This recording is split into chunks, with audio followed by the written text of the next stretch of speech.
All right, we are now recording for the November-December Midrealm Bardic, and Mistress Honor, take it away.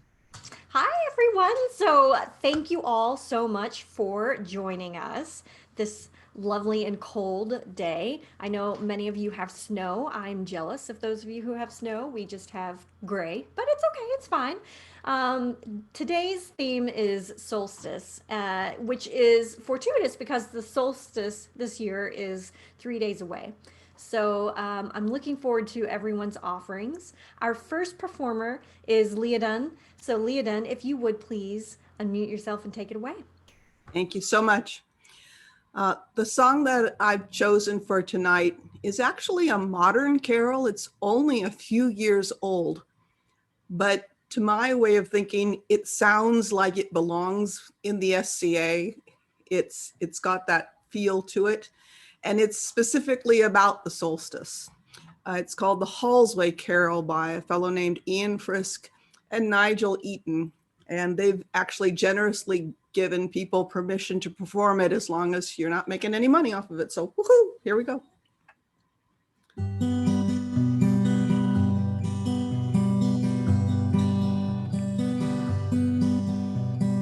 Lo, for the tiding of the long night moon, let the sunrise call about the morning soon. Short is the biting of the fading light, sing for the coming of the longest night. North wind tells us what we need to know when the stars are shining in the midnight snow. All of the branches will be turned to white. Sing for the coming of the longest night. A winter day, the summer grass turned hay. Frost in the field till the dawn of May. A summer night never looked so brave or bright. So dance in the shadow of the longest night. Lo, for the tiding of the long night moon, may the harvest last until the springtime bloom. Home is our comfort as the winter's height. Sing for the coming of the longest night. All of the colors of the sunrise sky shine a light upon us as the day goes by. Sun setting, shadows fading out of sight. Sing for the coming of the longest night. A winter day, the summer grass turned hay. Frost in the field till the dawn of May. A winter night never shone so great or bright. So dance in the shadows of the winter's night. As winter day, the summer grass turned hay. Frost in the field till the dawn of May. A summer light never shone as great or bright. So dance in the shadow of the winter's night. Lo, for the tiding of the long night moon.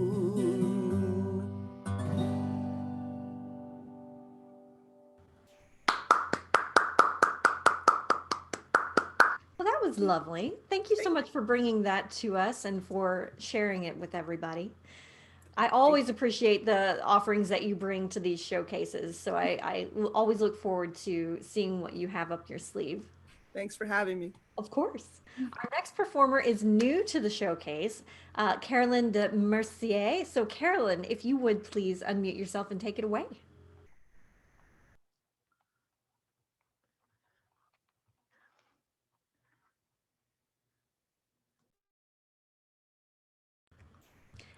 Actually, you were unmuted, so go ahead and hit the button again, and you're good.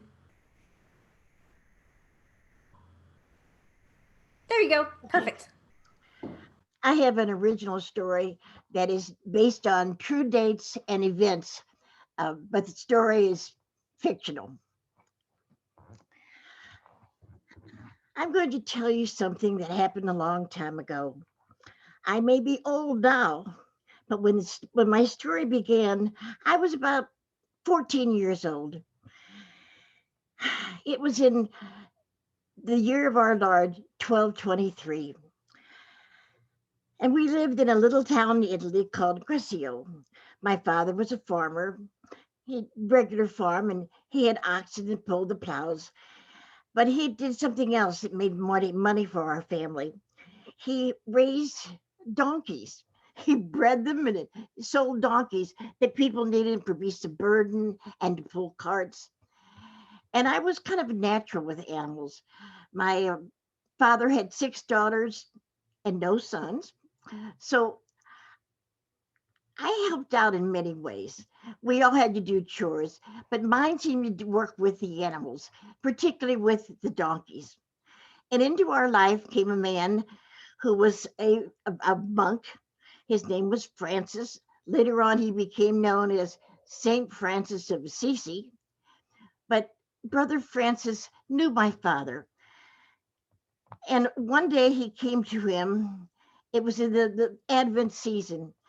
And he said he wanted to borrow a donkey and an ox. And my father said, well, yes, you may borrow it. Why? And Francis had this idea. He had even checked it out with the Pope. He wanted to create a major scene in the little town of Recio, and he wanted to have the manger, fresh hay, and a live donkey and a live oxen, and people playing Mary and Joseph. And he intended to have the Christ child be this wax figure.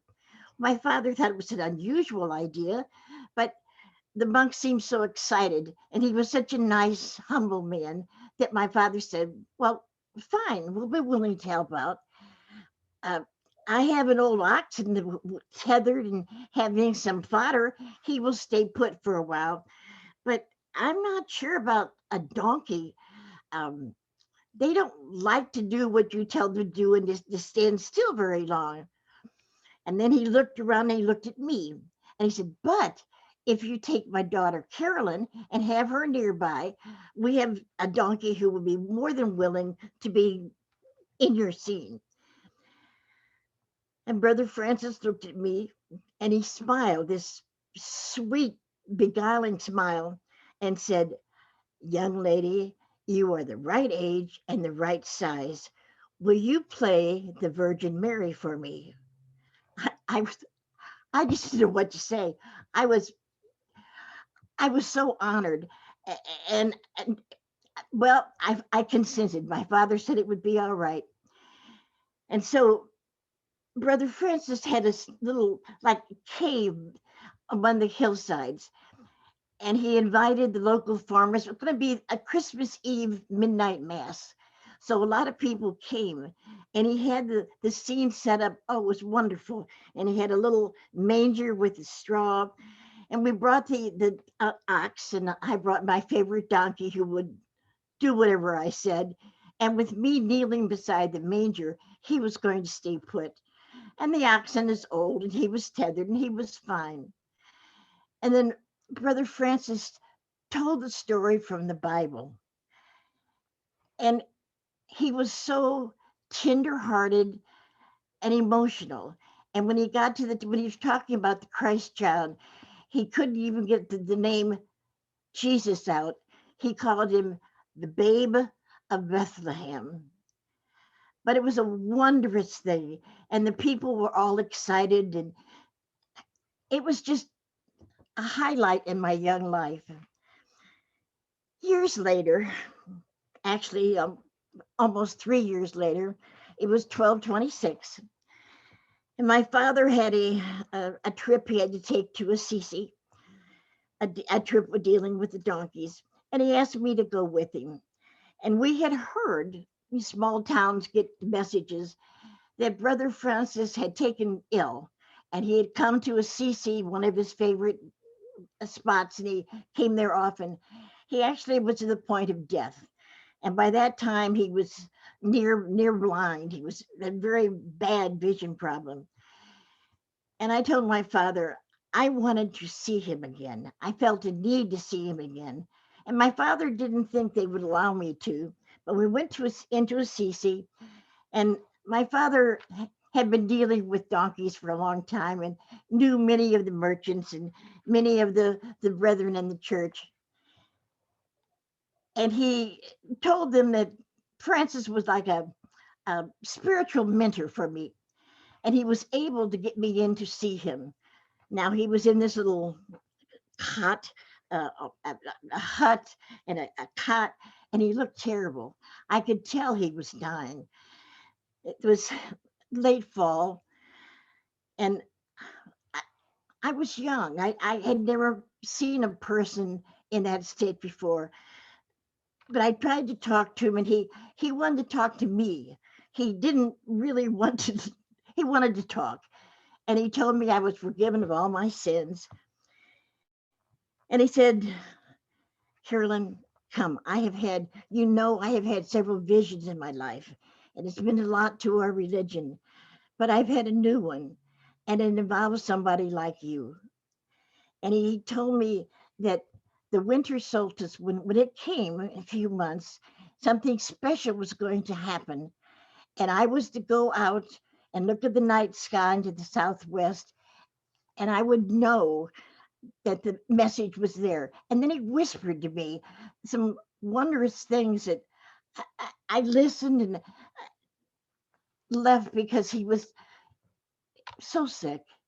And it was a matter of days later, October 3rd, 1226, that this good man died.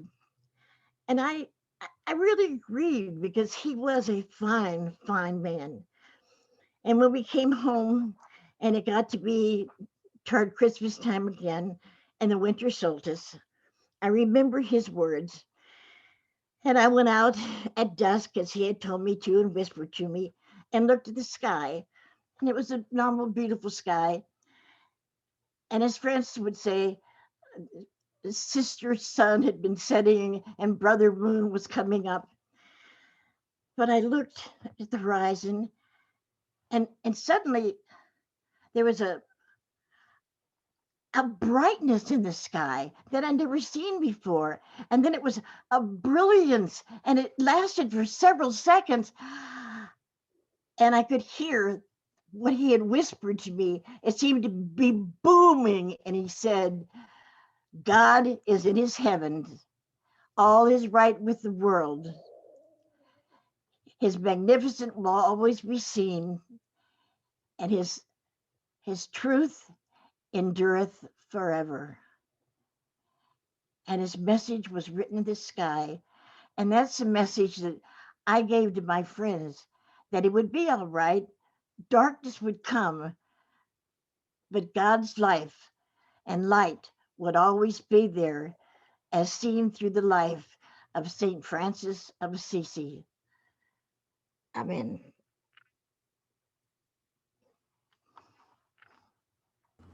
Sorry, I was trying to type and clap at the same time. That was delightful. Thank you so much for bringing your story with us, for joining us this evening. I'm so glad that you were able to make it. Our next performer, oh, I have it hidden on my chat. Our next performer is Brethelwyn. Brethelwyn, if you would please unmute yourself and take it away. Good evening, boys and girls. I will be reading a story from a children's book called The Holly King and the Oak King by J.C. Artemisia. Long ago, there was a mountain so tall it scraped the sky, reaching the spirits of the sun, the moon, and the stars. The spirits admired this mountain and blessed its forest with an abundance of magic, allowing it to be both warm and cool, dark and light at once. One night, when the mountain lay in half summer, half winter slumber, a rumble climbed through the tall peaks, rattling trees, crumbling rocks, and shivering out into the universe. The echoes from this quake crashed into two nearby stars, knocking them loose from the sky. One of the fallen stars nestled into a patch of holly. The other tumbled onto oak tree roots. When the stars finally flickered out, the forest creatures bowed their heads. The weather reflected their sadness with soft rain and deep wind, lifting the crumbled stars, swirling and pulsing with the mountain's magic. Twin gods, the holly and oak kings, were born from this stardust. Oak and holly settled into the forest, aligning with the shifts in mountain temperament and weather. Oak was playful and spirited, always adventuring with his chirpy robin friend. Oak's energy buzzed through the forest, lighting the sky, lifting the air, and waking the flowers on the eastern mountainside. Holly dwelled on the western slope with his team of 8 white stags. Holly was quieter and more reflective than his brother. He foraged and prepared, preferring stillness and darkness for reverent thought and dreaming. But for all his concentration, he was also strong and steadfast, always caring for the night creatures around him.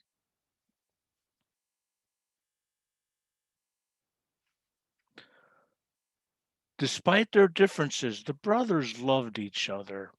They prayed daily at a stone table on the mountain's north side, frequently walking together afterward, but most often dueling. The kings lived to battle one another, as brothers often do. One afternoon, while walking an eastern trail, the brothers admired colorful gardens blooming in the sunshine. Fiery tiger lilies stretched on strong stalks, but beneath the peppered orange petals, soft white buds shied away. Moonflowers, said Holly. Look how they hide. The sunlight on this mountainside is too bright. They will not survive. Holly raised his vine-wrapped walking staff toward the sky, magically pulled the leafy forest canopy closed like a curtain. As darkness covered the forest path, the moonflowers yawned, opened their delicate petals. The holly king smiled at the sleepy flowers, but his brother wasn't so happy. Brother, the oak king bellowed, the moonflowers are not hiding, they are protected. With time, the tiger lilies will grow larger to cast greater shade, but they cannot thrive in shadows. Oak raised his twisted honey gold staff and reopened the forest canopy. Holly aimed his staff once more, but before he could cast his power at the treetops, Oak swung his staff to meet Holly's. Crack! Oak thrusted forward. Holly parried and charged. The Oak King's staff glowed with powerful orange heat, while Holly's staff frosted over with silvery blue magic. The kings battled, and their energy grew. But before either could claim victory, the ground began to rumble. Both brothers yielded to the familiar tremble, a deep echoing quake like the one that had borne them from the skies. Are you okay? Holly asked when the quake stopped. Yes, Oak replied, but listen. The mountain has consumed in stillness and silence. The kings hurried back down the forest path to find the great great stone table cracked in half. Beneath it, a fault line zigzagged down the mountain face. We must follow the trail, Oak said. Holly agreed, and the brothers set on their quest.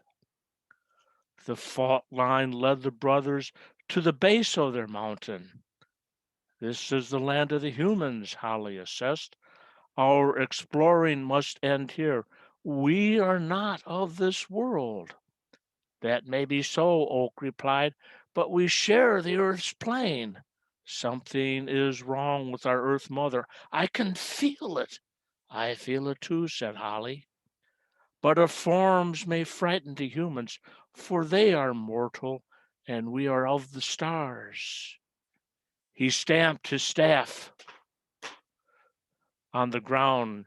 Glittering smoke swirled around him, and when it cleared, he had transformed into a white stag.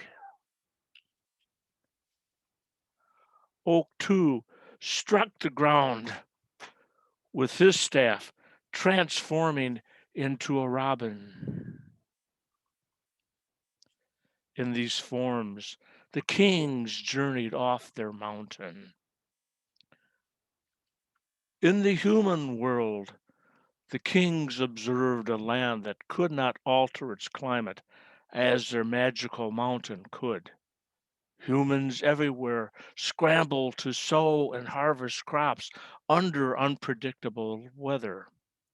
The oak king robin flew over farmlands that had flooded after too much rain. The holly king stag wandered in the forests behind houses, listening to the parents singing wishes and lullaby promises to their children. Seeing this distress, the kings returned to their mountain, resumed their natural forms, and prayed. The spirits echoed in response. What do the humans need to thrive and to care for their earth? Oak answered first. They require more sunlight to dry the land and return to work. Holly disagreed. These people are tired. They need darkness and rest to heal. Thunder boomed and aurora colors splashed across the skies. The universe called, twin brothers from your mountain, overlooking the human realm. You will observe the needs of the people below and determine a new path for the sun's warmth and light. The kings argued more feverishly than ever, with empathy and compassion for their earthly siblings. They drew their staffs, ready to duel and thrust the victor to the universe. Passionate swings cut through the mountain air, each brother fighting for the path he thought was best. In the end, Holly struck the final blow, thwarting his brother so keenly that Oak was cast far into the distant stars. For one whole year, the Holly King navigated low, even paths for the sun. In the human world, the days were short and cool, and nights were long and quiet. People lit candles and decorated trees with colorful seed balls to feed wintering animals. Though the weather was cold, the atmosphere was festive and warm. Holly smiled to create such peace. Beneath the decked trees, he hid small trinkets for children to find and enjoy. But soon the plants withered and people became listless with little daylight for work and play. When the Oak King returned, the earth had become weak and fragile. Brother, it is time to end your reign, Oak demanded, drawing his staff. The earth cannot grow in such darkness. Holly replied, Brother, you would rather scorch its soil with sunlight. He battled to defend this rule, but he was tired from carrying the weight of the sun. Oak quickly gained favor, and with a crushing blow from his glowing staff, he cast his brother into the far stars. Another year turned, this time with the Oak King raising the sun's power high to the magical mountain's peak. Slowly the land thawed, and people emerged from their homes like flowers from their buds. They danced and sang, lighting fires to honor the returned warmth. Oak was happy, and he blessed the land with vibrant colors and lush vegetation. But after some time, the humans wilted, the ground dried, and the crops crumbled. When the Holly King returned, he looked upon the parched earth and cried, Brother, please hear me. I love you as I love our Mother Earth, and that is why I must insist you let me lay the heavy sun to rest. Brother, I cannot let you freeze the earth in another year-long sleep, Oak replied, preparing to fight. The brothers dueled through the forest. The Oak King, tired and sore, took a knee in defeat when they reached the great stone table. He observed the deep fracture splitting the stone's surface. You win today, Oak sighed, but I will return in just a half year's time to challenge your strength and intentions. Holly helped his brother to his feet. I will be here, he promised. From that day on, the solstices were marked deeply with battles. Twice per year on the magical mountain, the Holly King charts the sunlight low to cool the earth. And then his brother returns at Yule, strong and rested, to lift the sun high, trusting the strength of their intentions to the universe and blessing the earth with a balance of light and life.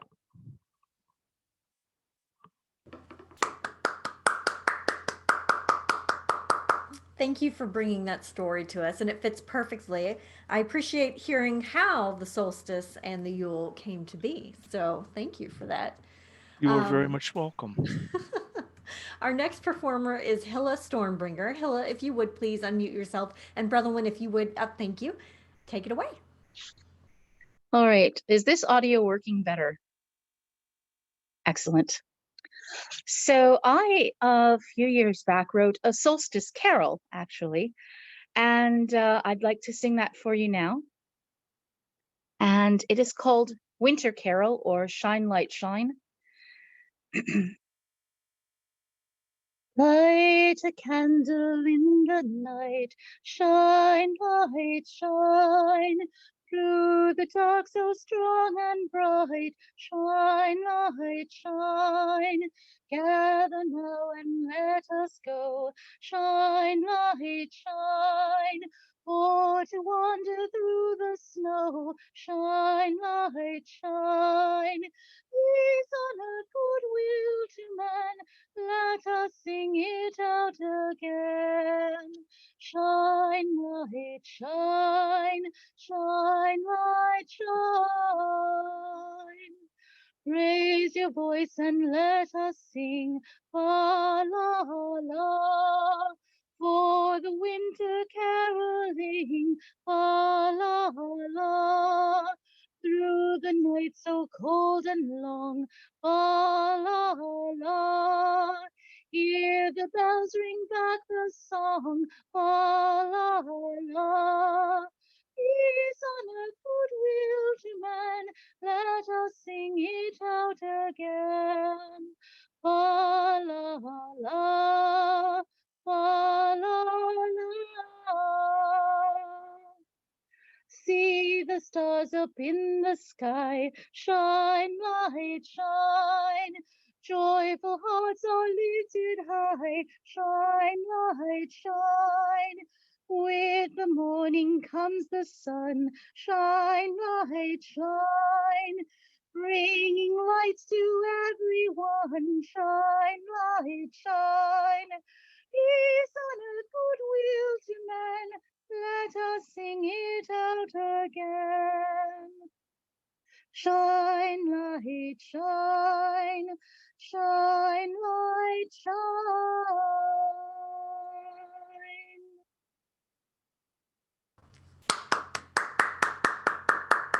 Well, that was lovely. And that was an original composition, you said?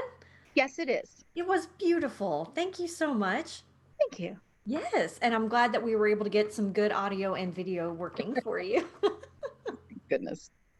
Our next performer is actually a choir, so I have a video that I'm going to live share. But first, I'm going to let the director of the choir introduce it. So, Nancy, or rather, I'm sorry, Isadora, Mistress Isadora, if you would please unmute yourself.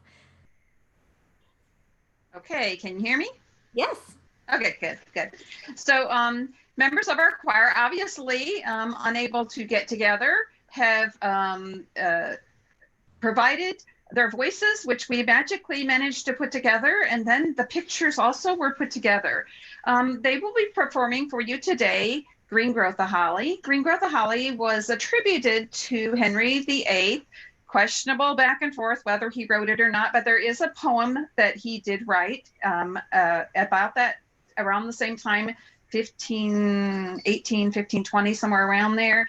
And it was published, the song was published in Henry VIII's Psalter in 1522. In that Psalter, it just has the refrain, actually, not the verse. The verse is attributed to regular local songs that were in that time. So with not a whole lot more ado, and hopefully this all works. This is my first time trying to put all this together with music and video. So sometimes the magic has some little bit of a blip in it there. Okay, thank you.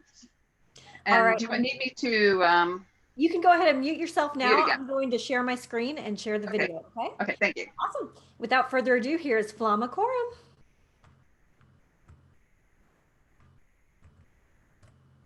As soon as I get it pulled up. Sorry. There we go.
Wonderful. And actually, Nancy, I want to get you back on here real quick. If you would tell us who else is in that video. We have Eleanor von Otzinger. I'm hoping I get everybody's SCA names here. Ileana, Mistress Ileana. My daughter is actually singing all the way from Maryland, and that is Elisa. Then we have Michelle Hertz from also from the Louisville area, myself, and then Lady Lottie. Thank you, Lottie. I was gonna say Abby. Lady, yeah, Baroness Lottie. And then I think Michelle Hertz's SCA name is Ursula. Thank you. Yes. Thank you so much for bringing that to us, for putting that piece together. I know it's hard. I know you miss your choir. I miss you guys too. So we miss each other so much. It's awful. Hopefully soon. Our next performer is Tommaso. So Tommaso, if you would please unmute yourself and take it away. This is a story that they tell in the far, far north, where it gets very cold and winter nights are long and dark. Now, Raven was not always the black bird that you see today. No, no, no, no, no. Raven used to be a snow white bird from the top of his head to the end of his tail feathers, except for his dark eyes as black as coal. But in those days, there was no light, because all the light was held by a wicked, greedy man who kept all the light to himself, locked in a chest under his bed. This man cared for only one thing in this world, and that was his beautiful, lovely, gracious daughter, kindest woman in all creation. Now, Raven was growing weary always of running into things. So Raven had a plan. One day, he noticed that the man's daughter had gone down to the river to get water to drink. Raven shrunk himself, transformed himself into a tiny hemlock needle, and floated himself upon the water into the girl's path where she drank him, and he hid himself deep in her belly. And months later, she gave birth to a beautiful baby boy. He was white from the top of his head to the tips of his tiny toes, except for his dark eyes, as black as coal. Well, one day, the boy cried, and he cried, and he cried, and he cried, and he cried, and she thought he was hungry, but no, he wasn't hungry. She thought maybe he was soiled. He wasn't soiled. Nothing he did would make the baby calm down, until she went into her father's room, under her father's bed, pulled out the box, opened it up, took the ball of light from the box, and gave it to her son. Immediately, Raven turned back into his true form, clutched the ball in his talons, and flew up the chimney in a huge shower of sparks and flew across the sky from the east to the west. And if you look out into the sky, you can see the ball of light exactly where Raven left it, soaring across the sky from the east to the west. And if you look up at night, you can see all of the sparks scattered everywhere across the sky. Oh, they're up there. They're beautiful.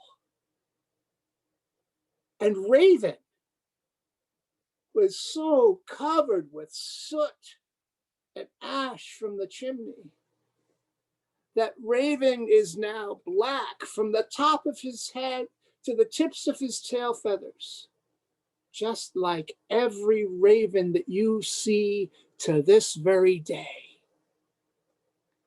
And the people are happy. Because Raven brought us light.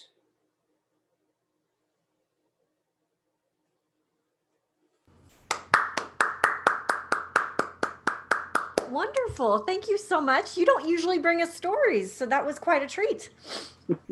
It's a little something different. Thank you for joining us. I really appreciate it. I'm so glad that you're able to be here.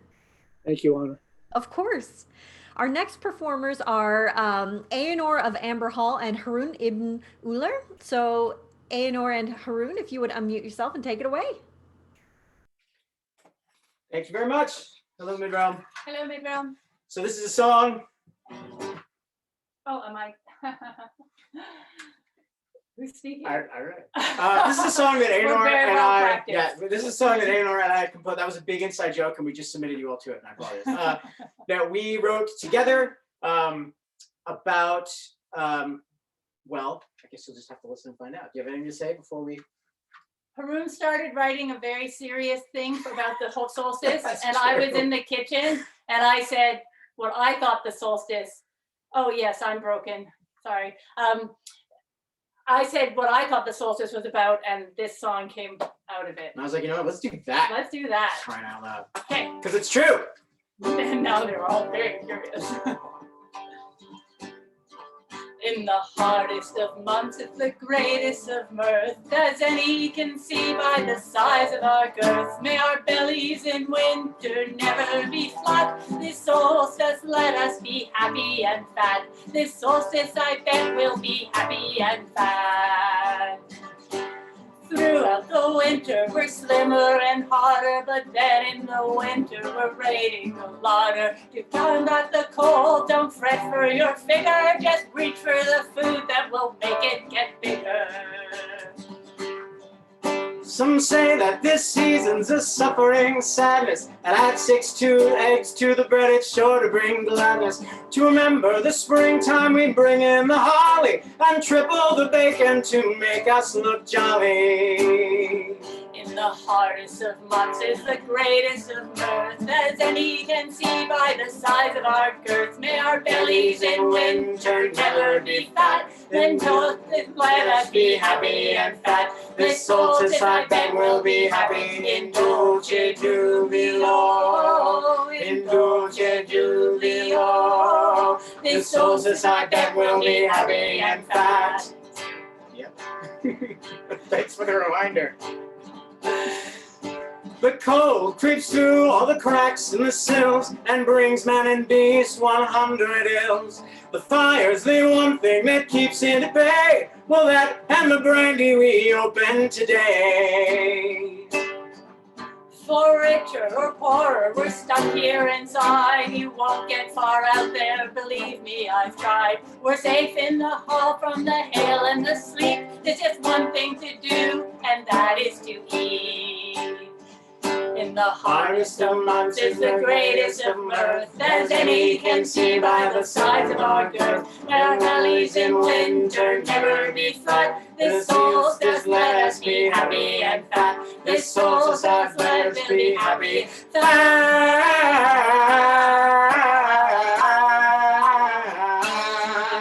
This solstice I bet we'll be happy and fat. In seasons of plenty, the eating is sparse, but now we eat food that goes straight to the arse. I want the butter and liquor and love and good cheer and a layer of fat to get me to next year.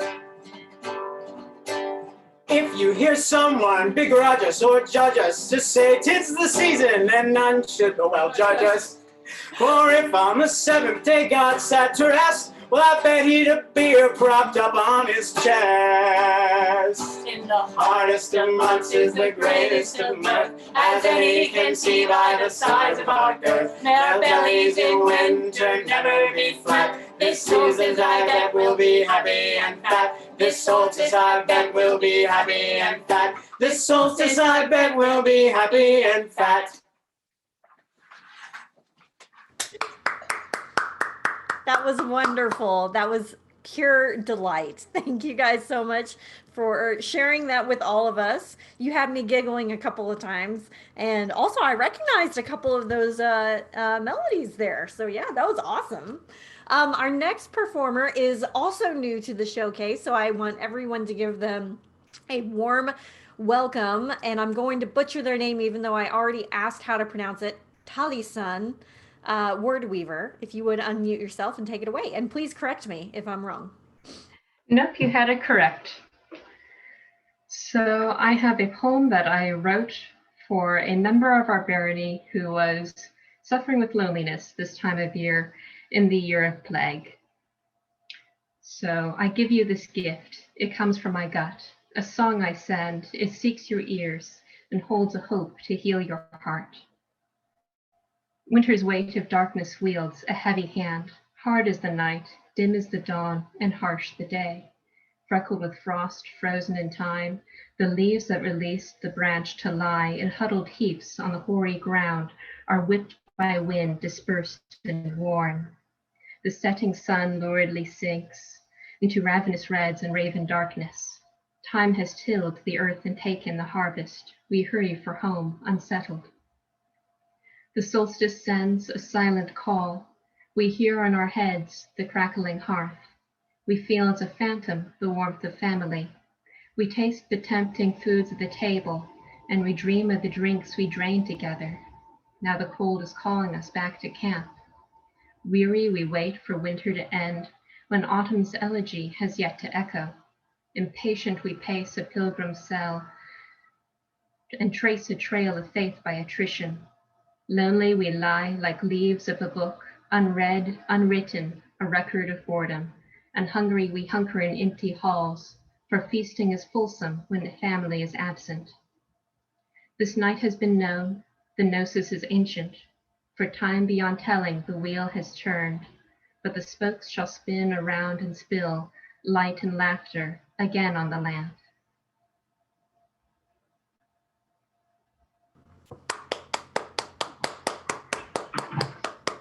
That was beautiful. Thank you so much for joining us. I'm so glad that you decided to join us and to bring your work with us. And I hope that you join us for future showcases as well. And Absolutely. That's it. That's it. I just have one more song for you guys, but I truly appreciate everyone who joined us this evening. It's not always easy performing to a blank screen and a camera instead of a live audience. So I appreciate everyone who's willing to do it. And I appreciate all of the audience at home. You know, your comments do bolster us. Your likes and your hearts and your cares, all of them matter to us. So keep them coming. So we're going to finish it off. I'm going to sing the Coventry Carol because it's beautiful and it's period and it reminds me of the solstice. So there we go. Lulay, thou little tiny child, bye bye, Lully, Lulay, Lulay, thou little tiny child, bye bye, Lully, Lulay. Oh, sisters too, how may we do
And that's it. Thank you all so much. That is our solstice showcase.